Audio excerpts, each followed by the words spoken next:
Welcome to the TheEatingCast. I am Chris. And I'm Vincent, and today we're joined by Sarah Jo. Hi.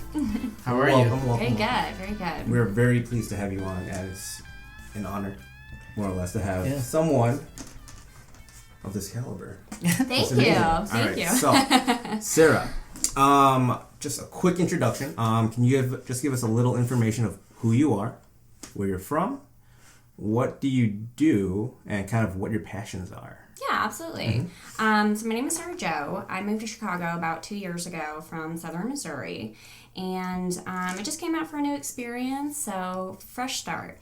When I got here, I initially was in sales for quite some time and transitioned to owning my own business. I now own a cannabis bakery in Chicago. Wait, a cannabis bakery? Cannabis bakery. Ooh. Called Celestial Confections. I like that. Look it up on Instagram.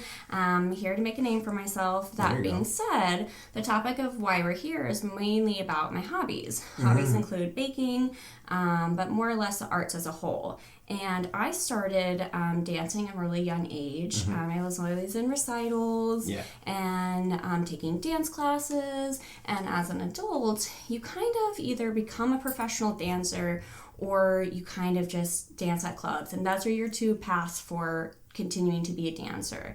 And if you don't have the opportunity to go down that professional path, then it kind of leaves your hobby to be, quote unquote, a side hobby. So one thing that I was introduced to in Chicago was the pole dance community. And that's where I had my first taste of what that was. Before 2 years ago when I started this, I didn't really know much about it. I didn't have an opinion about it. I didn't really understand. I knew it existed, but I didn't really have one say or another. But my older sister begged and begged and begged me. She said, you have to try this. It's so much more than what you think it's going to be. Just give it a try. Okay. And I took one class and I never looked back. Was she here with you? She is in Chicago, yes, but she's the only family I have. Okay, gotcha. So just you and your sister out in the Midwest, or Midwest Chicago. Yeah. Yes. Dang. Yes. And so then I started pole dance, and it has transformed my viewpoint towards the community and towards the rest of the way society views this community dramatically. So yeah, that's definitely a little bit about myself, so a little artistic creativity juices. Awesome. You mentioned the stigma of pole dancing, so you want to go into that? What's surrounding pole dancing? What are people's perspectives on that? I think currently most people's perspectives there's a little bit of confusion. You get a little bit of like constant media influx of what it is without really understanding the background and history of it. So most people's perspective is it's erotic, it's sexual, it's strippers, it's loose moral values, everyone will admit it's incredibly physically impressive. Everybody will say that regardless. So you've got that. So those are the stigmas. But reality is it's so much more complex than that. So the definition of pole dance is part of a larger group called aerial arts. Aerial arts includes a lot of circus related things like silks, which is also ribbons, silks, lyra. Is lyra the ring? It is, yeah. Trapeze, pole dancing. It just combines acrobats with artistic movement. So aerial means in the air. So artistic movement in the air.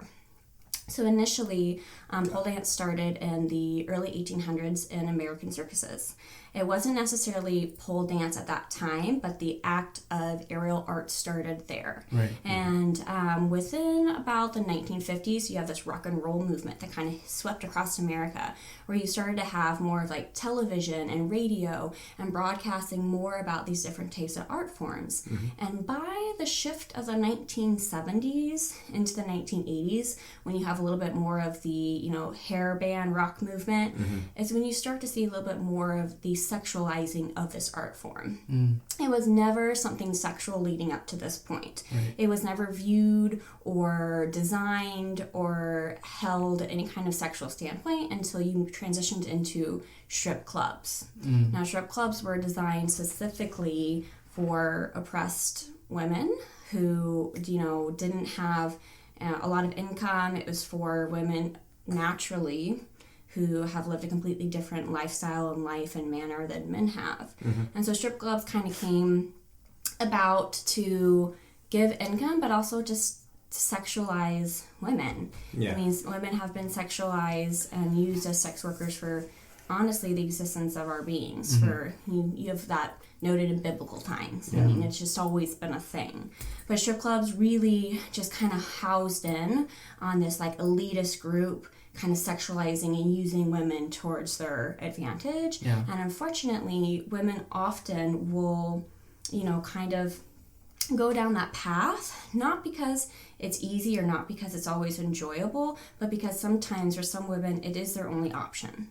And it's unfortunate, but that is kind of how that kind of started in that 70s and it moved forward. Unfortunately, at that same point in time, politically, you have a huge kind of biblical role go through, war and marijuana gets started. You have a lot of Vietnam starting. You have a lot of things that happen that kind of moralize or revalue the American ideals, which continue to stigmatize this art form. Until leading up into modern times, you do have this like perception that if a woman does this, then it must always be sexual. She must always want sex. She must always be doing these things. And the reality is, sure, some women do that. And if they do that, it doesn't mean they have less respect. But it's just such a larger shame topic. Yeah. I remember you said when we first met, like you would have your dates ask you like, oh, what do you do? And you're like, oh, I pole dance. And they're like, oh my God, that's so sexy. Like send me videos. And you're just like, the fuck? Oh my goodness. Yeah. I cannot tell you how many times that has happened to me. So I can't even imagine that like that side of your life that you kind of like comb through the weeds of like everyone that holds like pole dancing right at that kind of like standard. Because that's just really, that's not cool. No. and like, I have to admit, like before I started pole dancing, it's not that I necessarily fed into those stigmas, but I certainly kind of thought the same thing too. Okay. So it's not something to say like I am criticizing or judging other people for having that viewpoint. It's just about education and understanding that their stigmas occur because of social construction. Yeah. Because we've all been consistently psychologically prone and conditioned to think and view certain topics in a certain way. It's just a part of our culture. Yeah. So I don't necessarily like dog or criticize or get angry with people who have that, but it just comes a difference between moving forward with education and trying to understand it a bit better to move past these ideas that are false, honestly. Yeah. That's true. That's always hard too, because it's like, I know like other people, not like you, but when they would get triggered really fast and then they would just attack the person that doesn't understand. But I think that's really big of you to be like, okay, let's take a step back. This person probably is not educated, right? So I'm just gonna try and have this conversation with them.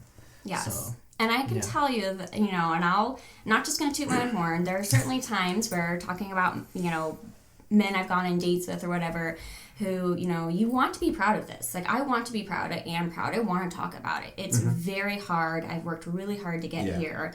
And then to say, hey, I'm a pole dancer. And immediately in my head, I want to ideally hear, oh my gosh, you're so strong. Yeah. That's so impressive. That's so cool. But when it's met with, oh, that's so sexy, I can't wait for you to get on your knees and do that for me, it's so offensive and it's so disgusting. Yeah, and it does offensive. Sometimes make me snap, and then I'll be like, okay, this date is done. Oh gosh. I mean that kind of snapping though is like, that's not that bad. That's like, that's really holding yourself at a higher standard, right? Because like you're being the grown up here, right? And be like, okay, you know what? Instead of snapping back at you, have a good night. I'm out the door. Right. That's actually really good. And how many of those dates did you try to get them to be like to understand? Several times, and that's the thing is, I do like have this like desire and need to want to get people to understand, so I'm not one to give up easily. Yeah. So there has been several times where just like any friend or foe or guy or gal or my own mother, for example, where you're trying to get someone to understand a topic in a very social psychological way. It's a very what I like to say philosophical thinking and approach about this topic. Sometimes I have gotten people to like really like, okay, wow, like I totally understand this, but that just like anything in life, you either choose to have an open mind about something or you don't. You will never be able to convince someone who doesn't have an open mind. Yeah. Well, you got us Period. Yes, but you have an open mind. True. So I've learned pretty quickly to pick up on like body signals and vocab if someone's going to have the ability to understand this topic or not, and I just either cut it off there, move on to my whatever date topic, whatever next, or we continue on it. Yeah. Okay. I remember when you first told us too, my initial reaction was, ouch, like the pole pinching behind the knee, the skin, and oh, hell no. I can't do that. When I first found out, it was like, let's just do it right now. Let's all pinch right here. Just do it. I just just do got it. bit there by the ferret. Oh, God. Oh, no. Well, on my knee, behind my knee. Pinch the elbow. Pinch it. Right? And just imagine your own body weight plus gravity. Yeah. And it's pulling and it's going to burn. Is it odd that mine feels numb? Like, I don't have sensation. I don't know. Maybe you'd be perfect for it then. Oh, yeah. Yes! I'm perfect for this. No, Yes. That's so We should try and take a class, though. I'm actually down to... Well, do guys even take... That's a great question. You guys Yeah. take I've seen dancing some classes? guys. Yeah. Yeah? So, pole dancing traditionally was just for women. But in the past, I'd say 10 years, you've had a large push into seeing more of a diverse, audience base. Okay. And also participant base.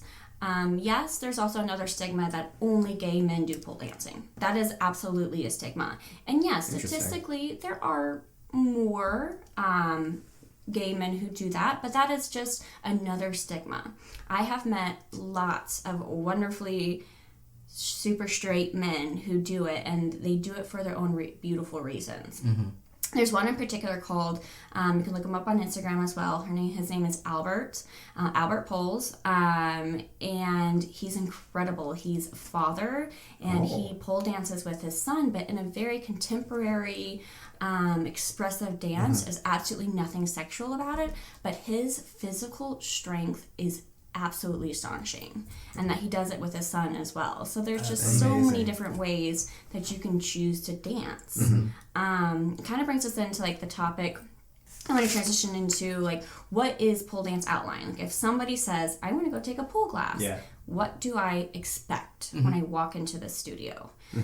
So there are, in Chicago alone, there's roughly about 10 major studios, give or take. I started with Tees Dance and Fitness. I have nothing but positive things to say about all of these studios, but they're just kind of where I started, and they have a very special place in my heart. And then there's Brass Ring, Catalyst Movement, Life of a Pole Trick, Stiletto. The list goes on. There's lots of them here, but relatively small community of women. When you go into it, every studio, regardless, starts you off in a number system. Start for a very introductory level 1 class, and you transition, for example, into advanced level 8. And most pole dancers, from the time they start to the time that is on average a professional dancer, takes about 3 to 5 years. Damn. It's not something that... That's like going to school. Yeah, Holy it's a cow. very long commitment. It takes a very long time to train your muscle memory and to get past the pain, and it's just takes a really long time. So most, say level 1, you walk into the studio. Every studio starts with a significant amount of time warming up. This is a physical sport, and it's a very, very aggressive physical sport. So if you do not train and warm up your muscles, you will absolutely get an injury that without question. 100%. I agree with that, actually. Yeah. Because, kind of going back to the whole skin pinching thing, right? It's like, when we're talking about that, just imagining someone supporting their entire body weight, right, with just their hands and legs, is in itself, right, a really big feat, right? Especially for that long. Yeah. Right, especially for that long. Because, kind of going back to, the whole fitness industry and everything like that, there's this one kind of other, subsect of it where it's, all just about calisthenic training, right? Sure. So it's pretty much just body weight and it's just pole work. And it kind of, hand in hand, they're doing, aerial acrobats, in a sense, around poles that are, positioned in a way. I think there's this thing that happens at the LA Fit Expo every year. I think it's called Battle of the Bar or something like that. or something like similar to that. Sure. And yeah, it just takes a lot of physical strength and just body control to contort your body and move your body in certain ways to elevate to that level. Yeah, absolutely. So, I mean, that's just to aid to like when you do start into that class, and whether it's a level 1 or level 8, you spend the same amount of time warming up your body. It's just absolutely crucial as any fitness would be. And you spend a lot of time doing yoga. So most studios will start off with what's called like a meditation set. You want to get your intent and your internal energy into a positive light, so that way when you move forward, I mean, it's all psychological. Your muscles and your body and your anxiety, it all picks up on where your current like emotional state is. So we try and get you back down to a very calm state to move forward, so you have a very successful class. Okay. So you start off with a lot of stretching and yoga, and then you do conditioning. Conditioning can be a variety of things, and they're all terrible. I hate all of them, but they're absolutely necessary. So if you have the pull, one conditioning is called pull-ups. So you have your dominant hand up front, one on lower, and then you physically pull your body up, and you just do it repetitively. Yeah. And so you do all these conditioning. And do you have like leg support too, or is it just like solely your arms?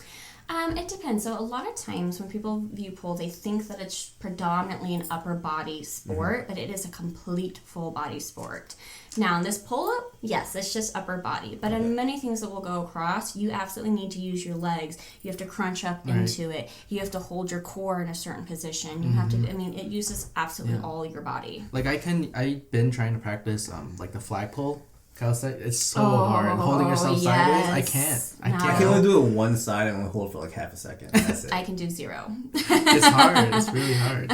Yeah. It's really hard. Yeah. So in your level 1 class, you'll just simply start off with some of the most basic spins, which are going to be your fairy, your martini, your fireman, and those are just names that are used for different spins, but it's just very, very basic to get you just started going around the pole. And over the time, whether you choose to spend once a week doing pole, twice a week, whatever amount of time you can spend towards it is how fast you'll advance. But as a whole, it takes several years to get your body conditioned to do these extremely physical things. Is this level system universal? Absolutely. Oh, okay. Absolutely. Yeah. And that's based on structure for safety. Okay. You wouldn't want someone who hasn't conditioned their body or doesn't understand something, and you just, what's called an inversion is when you flip upside down. You wouldn't want someone who doesn't know anything about how to control their own body and throw them upside down. Oh God, yeah. It's just very dangerous. So what's something a level 8 can do compared to like obviously level 1? Yeah, that's a good question. So it has a lot to do with inversions. So a level 1 to roughly around level 3 is when you start inverting. So anywhere from the first couple levels, you will never go upside down. Never. You might start learning how to do different spins. You might start learning how to climb the pole, which is use your that's something you use full body. So if this is the pole here, you clamp your legs here, your arms here, and then you crunch up into it. And then you move your arms. Okay. And you crunch up into it. So it's like and you move. Yeah. Yeah. So Okay. have you ever climbed a rope? Yeah, it's hard. It's just like exactly that. Like that. Yeah. Exactly like that. Can you climb a rope? No. We'll try. It's pretty hard, but like we have a playground nearby. Yeah, so from that portion, so once you transition to climbing and then you start inverting, flipping upside down, that's when a whole slew of very crazy tricks start happening. Whether it's one-legged upside down or any kind of like concoction you could imagine.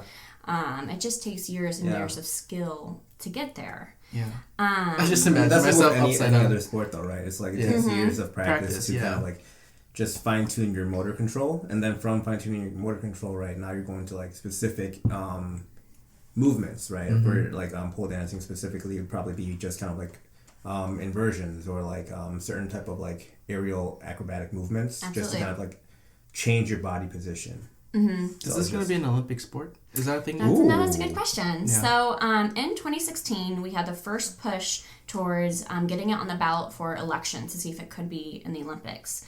Unfortunately, 4 years later, it has still not been voted in, but it absolutely fits the same qualification as any other acrobats that are currently in the Olympics, if not more. So I genuinely, in my heart, believe that you will see it in the Olympics at some point in time. I think the biggest thing that's holding it back is the sexual stigma. You know, again, the thing about pole dancing is that there are many different ways to pole dance. Yeah. This sexual erotic style of dancing is one of those categories. You also have what's called a contemporary style of art, which is more about all of them is expressive freedom of movement, every single kind, but it's just more fine-tuned about the classic style of dancing. So contemporary is considered more ballet-like, performing theatrically. Tells a story.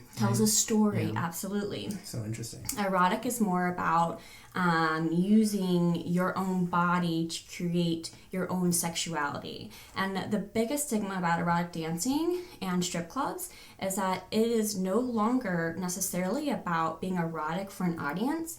It is about owning your own sexuality for yourself. It isn't about doing something for somebody else. Yeah. It's for yourself. The third category is called sport or competition. So there are national competitions in pole dancing that are held worldwide. In that, it's where you have all the same style. You could have competition of erotic or contemporary or sport, but sport is more about the specific technicality of each move, nailing it very specifically, doing it with precise, etc. It's not so much about the song, it's not so much about the dance, it's more about being physically an athlete. So I've never actually seen an actual tournament or a competition for pole dancing, but I have seen some where it's on for instance America's Got Talent or something like that, right? Where a participant would be doing pole dancing, and it would be a guy or a girl. It didn't matter which one, which gender, and they would just be performing these crazy feats, and that's kind of where I originally saw it, and kind of that I feel like that's what changed my position on pole dancing, where it's it's not just it's not supposed to be solely an erotic thing, or where our society takes it to be, right? It's a pretty good indicator of just physical strength and just kind of ingenuity, right? Because you gotta, when you're in the air, you gotta figure out, okay, I'm gonna do this move, I'm gonna do this inversion, or I'm gonna try and go from the top and all the way down, right? Because I remember specifically because there's this one participant that went from the very top, and I think he had his legs between the bars, and he just straight up went all the way down, and he stopped right before he hit the floor. Do you want to know what that trick is called? Sure. The death drop. Oh, that's scary. Wait, so he stopped. So that's an actual move. That's so scary. Yeah, so he stopped it's all right about before he hit his the floor. leg movement. So the way that the pole is transitioned, if you squeeze hard enough, you won't move. And what is essentially happening is you just let off enough pressure of your legs to drop, and then immediately squeeze really fast at the very end to get yourself to stop. Ooh. I can Pole already burns. see the blood burn. Oh my god. Yeah. In the pole hurts. community, Oh my we God. call them pole kisses. Oh gosh. It's a right of honor to earn them. Pole kisses. Pole kisses. Because the pole kissed you. Exactly. But one thing I really want to touch base on is more about the philosophical terms behind pole dancing and why women and men do it. Why do people do this? I can tell you that people use pole for all different reasons.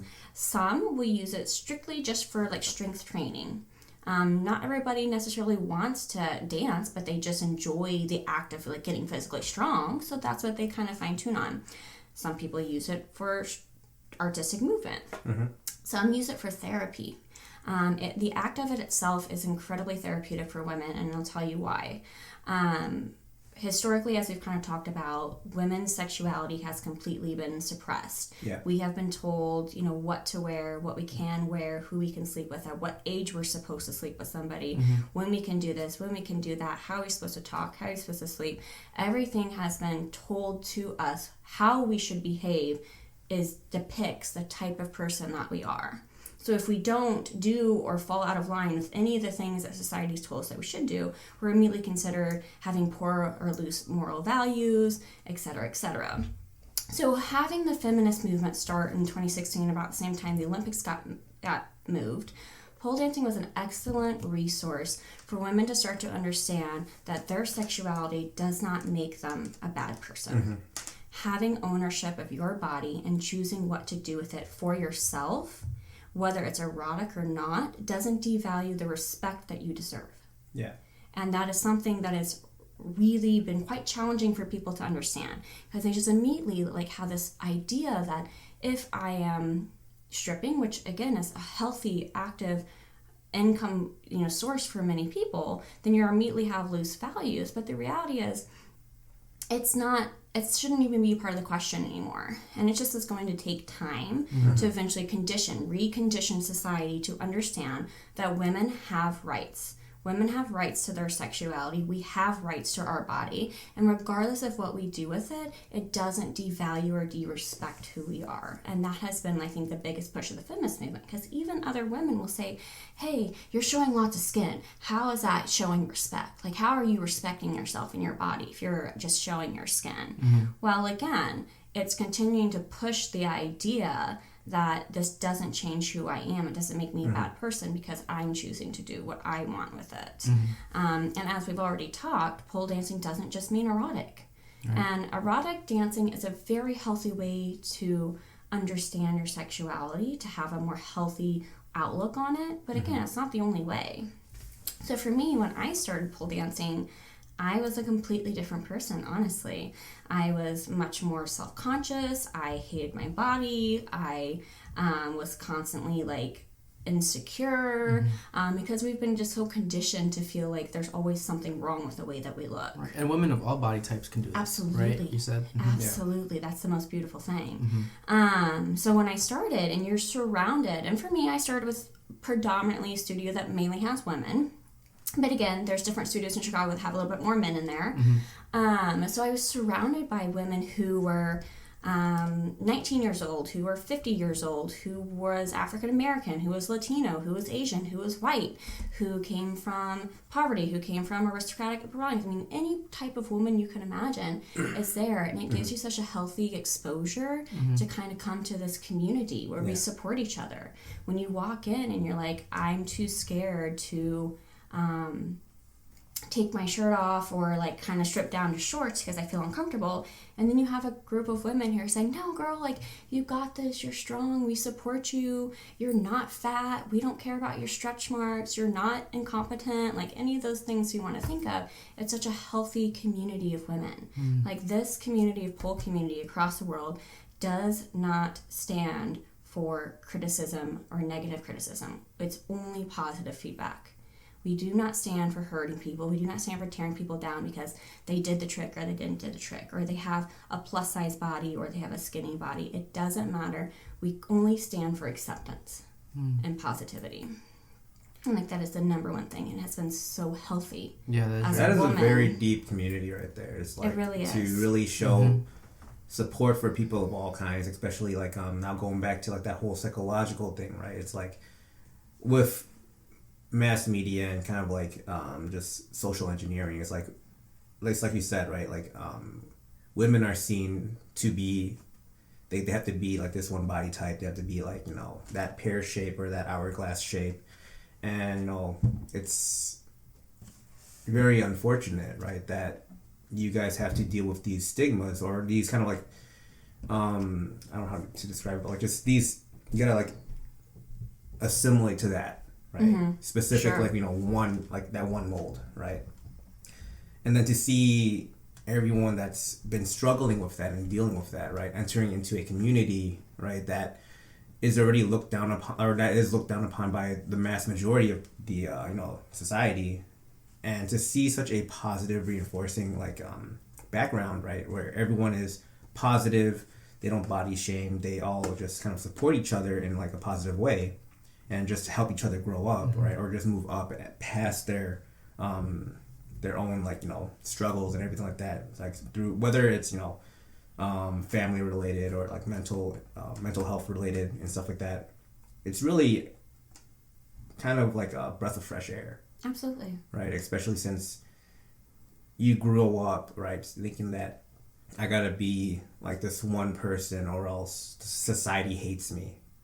And then to enter a community where the entire world is or the community itself is you don't have to do what you were told when you were a kid. You don't have to be this one. You don't have to fit this one mold. You can be who you are if that's what you want to be.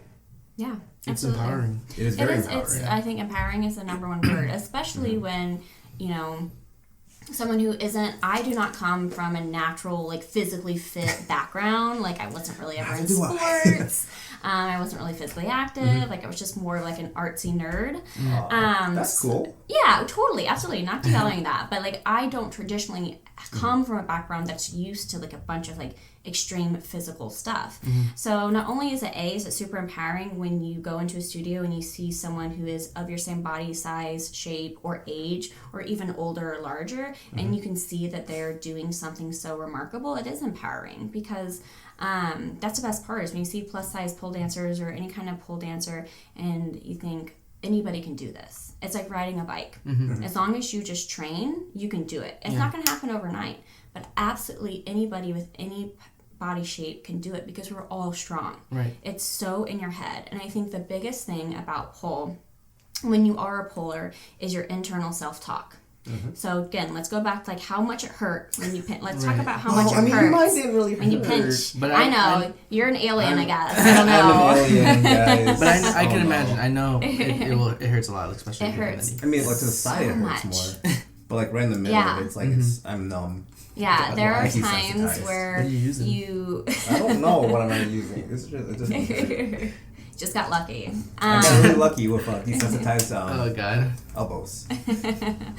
But there are certainly times where, you know, it's just all about conditioning. So you have to do the same thing over and over and over and over again. And sometimes you're in a pole class and it is so hard. Let's say, for example, I'm going to do a knee pit grip. Knee pit grip is exactly what it sounds like. Here's a pole, and you wrap your leg around the pole in this direction, and then you drop. So your entire body weight is all focused on that knee pit. And it is, I'm not going to lie, it's excruciating. It hurts very bad. And over time, your skin will get used to it, and it's less painful. But getting to that point is so painful. So when you're in the moment, and you're like, God, I can't do this. It hurts so bad. I'm not strong enough. I'm not getting this move. I can't do it. I'm a failure. I suck. It's all about this like conditioned negative self-talk that's constantly there that you have to push through it. And you have to say, it's all in my head. This negative self-talk is all in my head. And then you've got, you know, wonderful people around you saying, no, we got you. You can do this. I support you. I'm going to catch you if you fall. You can do this. So it's just so uplifting and so empowering and beautiful. You know, imagine you can make it look so cool, like you know how John Wick, right?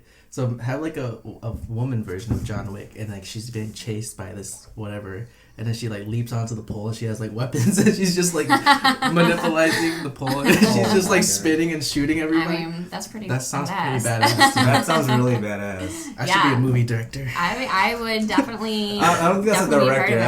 That's a stunt coordinator. No, not stunt coordinator. That would be a actual like.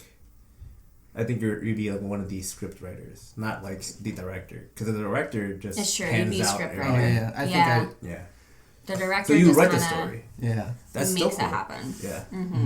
Or like there's a guy underneath the pole, and they do that knee drop technique. Oh god. Oh, and you should Just crush the head. Ooh. No, there's. So I'm not sure if you're like familiar with like like international films or anything like that, but that kind of like the knee drop reminds me of this one. So the knee drop is like a pretty predominant thing in like Muay Thai. I was thinking that, yeah. So when you brought that up, that immediately brought up I can't remember the actor's name, but he's from Ong Bak. So it's like the Thai fighter one, the protector one. And he just knee drops someone, and it's like just seeing that kind of pressure and that kind of focus into the knee onto like hard concrete is like, dude. Yeah, that's what I'm saying. Oh my god, my brain. Yeah. I can't do that. And like going back, I remember you saying this pole dancing was intended for male athletes, right? Yeah, it was intended for male athletes. In the 12th century. Yeah. Let me just flip it over so I say the name correct. Maklhab. Mallakhab. Maklhab. Started in 12th century India. And it was designed as a sport. So it was a wooden pole that men used to climb, and they would do certain acrobats with. And it was only designed for actually men. But even in modern days right now, that's still part of their culture, and it's still a fun thing that they do. But initially, yes, this wasn't something that female artists did. And I think initially, actually, in the circus, it was not for females at that point in time. But it was over the past 100 to 150 years that we've transitioned like into being kind of like only females. And I think the reason that it has come to that still goes to the basis of like oppressed sexuality, like oppressing women to do this for sexual benefit. That actually, So just a little while ago, we actually talked about this. It was just J-Lo's whole performance during the Super Bowl performance. Yeah. And how she's receiving a lot of backlash and everything like that. So can you give us a little kind of snippet of your opinion and kind of what you think about that? Absolutely. I think as a whole, their performance, which, I mean, the whole thing has just had so much backlash, which is just, in the grand scheme of all the things that are going wrong in the world right now, you think this is not something we should be wasting our time having conversations about. But that being said, I think their performance as a whole was remarkable. I mean, they're almost both 50 years old. It takes incredible skill, and they're just incredible artists as a whole. But it's interesting. Yeah. You have 2020 Super Bowl performance. We have J-Lo who's wearing, and Shakira got a backlash too, is wearing a sequenced kind of nude bodysuit, which kind of alludes to having some skin showing on the side and a little bit on the back, but not any breasts, not any bottom, not any other regions are exposed. We'll start with that first topic. She was criticized for her outfit as being too sexual, too erotic. Yeah. Children watch the Super Bowl, but then you take one step back and you look at the 2019 Super Bowl, and Adam Levine was completely shirtless the entire time, and that itself is a stigma. So men can be shirtless, but women can not wear a nude mesh leotard essentially, and they're being told that they're slutty individuals, but men are being praised for it. That is the stigma right there. That's one of them. The second thing was the pole dance. We all just kind of recapped and watched that to just clarify, did this kind of get perceived as erotic? Did this get perceived as, unnecessary? And we all three agreed it was such a PG-13 thing. It's just the stigma. The stigma is, there was no real lead on in terms of it being very sexual. There's nothing in a way literally that, and the fact that she was in that costume where it was just it was exposing skin, yes, but it wasn't it's no different than going to the beach in a sense, right? Because everything else was still covered, right? And to get kind of the backlash that, where it's kids watch this, how can you do this? That's really inappropriate. But when you really think about it, right, and you go back to the Circus Olay or any type of circus acts, the traveling carnivals that still have aerial acrobatics or any type of aerial arts in that manner, they're dressed in a very similar way, where it's they have exposed skin, but their private parts and everything like that are still in a sense covered, just for all age viewing. Yeah. So I see no difference in that. In addition to the performance itself was not erotic. That's the thing that I want to touch base on is, again, just to reiterate, doing pole dancing doesn't mean it's erotic. Yeah. There is a subsection of pole dancing that is erotic, but the act of pole dancing itself is not erotic. But this is just a perfect example of everyone just having this idea that, there's a pole, so it must be it has to be sexual. Yeah. There's no other idea behind it. But the reality is it wasn't. Right. Yeah. So for you personally, how do you want to change that stigma? How are you challenging it? That's a good question. Just really quick, so I don't forget before I ask that, is just as a topic of what you're wearing, with pole dancing, you have to have exposed skin to do pole dancing. It isn't because it's to be erotic, it's because you need your skin to stick to the pole to hold you. You have to have that friction.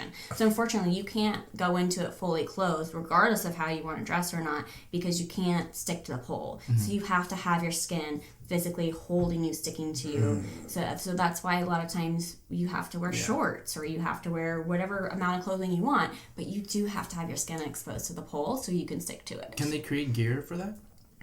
They do, absolutely. Yes, there are certain types of knee pads and hand grips and things that help with that. And there's lots of products called Pole Mama and Mighty Grip and all these different solutions that you put on your hands that kind of dry them out. Absolutely. Chalk. Absolutely. And it helps tremendously, especially when it's very hot and moist, humid outside. Absolutely. I can only imagine those poles being very slippery when it's really hot. Oh, yeah. And after, I'm assuming each class is probably, especially when you're training and, learning pole dancing, it's, you're probably in there for, an hour. They're probably like hour sessions, I'm assuming? They're typically about hour to an hour and a half. Okay, so they're pretty long. Yeah, that's a really intense session right there. Yeah, absolutely. But again, you need it. But then it just goes back to the topic of like, if I want to show my skin, then I can. I mean, I need to, but I can do whatever I want. Like it's my body. Yeah. But to go back to your question, like, how do I aim to change this? It's hard because I'm certainly one to sit there and complain about it and be frustrated with the situation, but then rack my brain about how do I change this?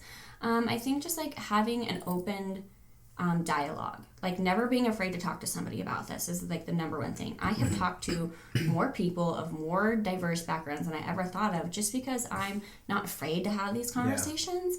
And I'm totally, at least give myself a compliment, I feel like I'm mature enough to have those conversations with people who may not necessarily agree with them and not take offense by it. So continuing to have an open agenda, an open dialogue with people, continuing to, on media, to push the feminist movement, to say what we stand for, what we do not stand for anymore.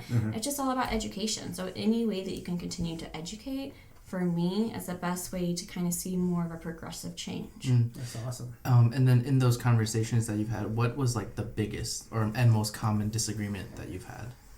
It's about... which almost comes actually from women, surprisingly. The biggest disagreement is, how are you respecting yourself if you're showing your body? How is that respect?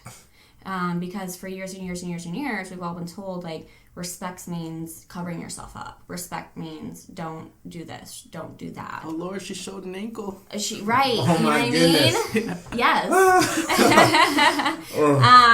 You know, whatever it may be. But again, that's been a huge backlash, is trying to get people to understand the topic of respect. Yeah. Whatever I choose to do doesn't mean that I should have less respect for doing it. Now, certainly that doesn't necessarily mean if you're talking about different topics, like, I don't even want to know, something bizarre, but we're talking about pole, yes. Yeah. Whatever I'm choosing to actively do doesn't mean that I deserve less respect for it. And so the topic of getting people to understand, like, oh, you're exposing yourself. How can you possibly be respecting yourself? Because all these other people are just going to view you as being slutty or erotic or whatever it may be. And yes, absolutely, Mom, to answer your question. Yes. Yeah, men and women do view me that way. But then I just have to back it up by having open dialogue. Being like, yes, sure, you can certainly view it as this way, but I'm choosing to do this, and I choose to do this for myself. I'm not choosing to do it to, seduce other people. And even if I did, it's fine. Like, but that's not what it's about. Yeah. Do you have the same what's the word? Opinion, I guess, about like women wearing no bra or like breastfeeding in public? Absolutely. Yeah. Because actually I was thinking, I was like, I don't want to say desensitized, but I think it's like, it's normal. When I see it, I'm just like, oh, it's whatever. I mean, the kids gotta eat. The kids gotta eat. Right? It's like, yeah, sure. Yeah, absolutely. That's how I see it. Just like, whenever I see someone breastfeeding in the public, it's like I don't bat an eye, just because they're feeding their kid, and if you don't feed the kid, they're gonna cry. And then, if they're in a public setting, it's like, well, do you want to hear a baby crying, or would you just rather, the mother feed the baby and then the crying stops? Not only that, but for me, like, life is always just about, like, do whatever you want. Like, I don't... Yeah. If you're not hurting anyone, then sure. Yeah. Right. And there's also, like, I think they made these, like, little coverall things for, especially, new mothers, like, caring for their younger children, so it covers everything. And, so they're not exposing too much to the public. And just kind of like just in that sense, giving like mutual respect for like the kids and everything like that as well. I generally feel that moving forward, we will see much greater change, because we're kind of like weeding out what I like to call the baby boomer generation, which is like kind of, I think we're about the same age. It's about the last of the generation that's very tightly religious. I mean, very like democratic American politics, like it has a lot of these same ideas, and the way that our country was ran was based on these ideas. But in the past 30 years, I'd say we're starting to see, with our younger generations moving forward, we're starting to see our change in our politics based on the way that we view the world, based on the way that we want to see progression. So I truly believe that in a short while down the road, with all of us kind of being more collectively on the same page, that we'll see more of a change in the way that this is, you know, you don't even bat an eye at it anymore. It doesn't even bother you to think about it. We're just becoming more and more progressive, especially with like the people that are boomers who are open-minded, plus the millennials, plus Gen Z, and then anyone else, you know, after that. And 2020 being a new decade, right? Absolutely. Things are moving forward in a more progressive way, and I think that's beautiful. I feel like it's less restrictive, and people are just doing whatever they want, really, and it's empowering in a sense. I'm just waiting for the time where, you know, I get old enough, or I'm just getting older, and it's like, oh, and in today's news, the UN has unified, and now we are all at peace. I'm waiting for that day. But it is interesting to think about, because then sometimes you have to take a step back and you have to realize, yes, we've come so far, but we have so much more to go. Just like any kind of political topic.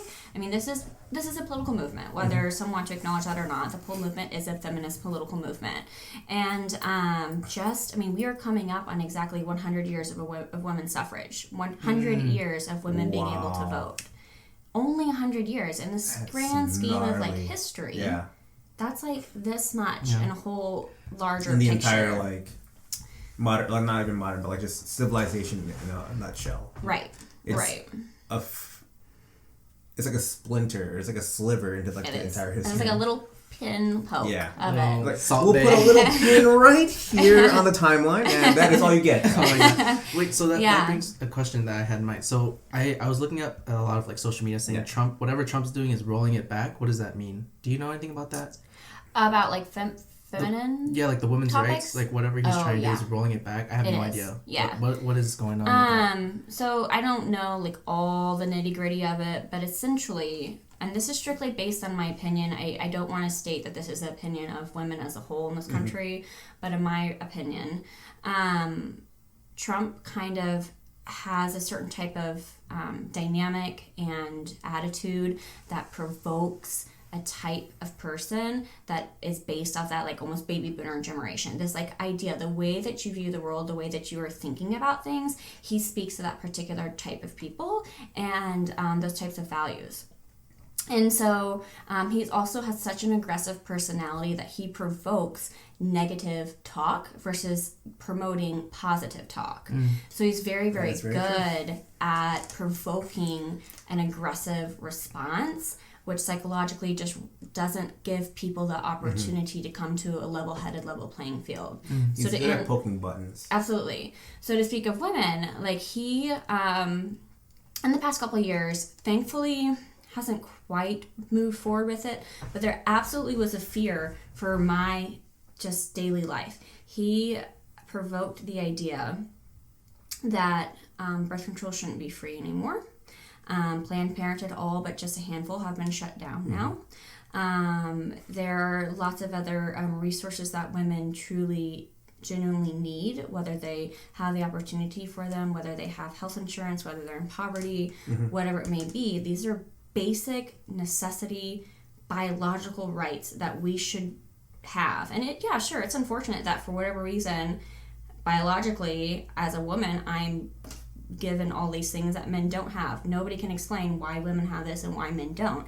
Reality is we do. And reality is that we shouldn't have to pay more money or pay more in insurance or do this and this hoops just to take care of our own body. That in itself is inequality. That is inequality, like in a nutshell, because that's just a natural occurrence, right, in like the female body.